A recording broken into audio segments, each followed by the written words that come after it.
Shprehja bëhuni foshnjë për të ligën dhe burra të pjekur nga mendja do të thotë se, ashtu si fëmijët e pastër që nuk bëjnë vepra të liga, besimtarët duhet të heqin dorë nga qëndrimi i gabuar që kërkon të tërheqë vëmendjen ndaj vetes përmes dhuntisë së gjuhëve.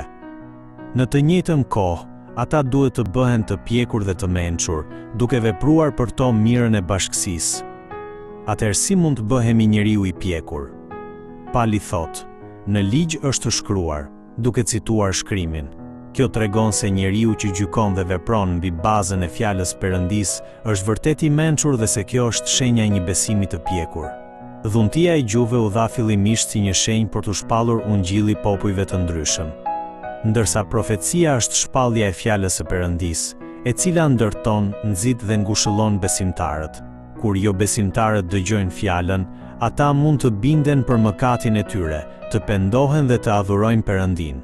Prandaj, ajo që kisha duhet të kërkojë nuk janë fjalët e pakuptueshme, por shpallja e fjalës që ndërton besimtarët dhe i çon jo besimtarët te Perëndia.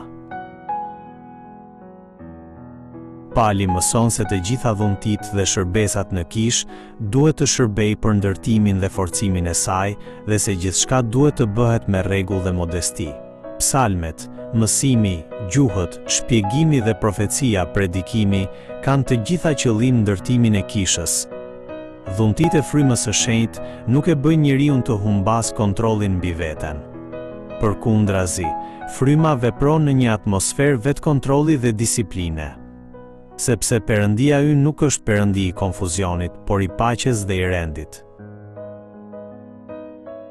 Kur Pali u kërkon grave të heshtin në kish, ai nuk po ndalon çdo formë të shërbimit apo mësimdhënies së grave.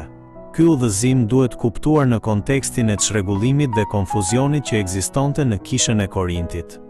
Vetë shkrimi na tregon shembuj grash që shërbyen në mënyrë aktive, si Prishila dhe 4 vajzat e Filipit të cilat profetizonin.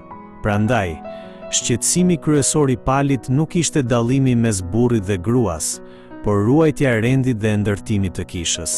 Pali kërkon që mësimi i tij të pranohet si urdhër i Zotit dhe që besimtarët të respektojnë rregullin në kishë.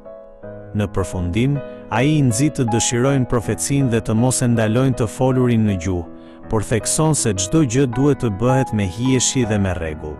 Në fund, një kishë e shëndetshme është ajo ku fjala e Perëndis shpallet me bollëk, ku dhuntit e ndryshme përdoren për të mirën e kishës dhe ku gjithçka zhvillohet në paqe dhe rregull.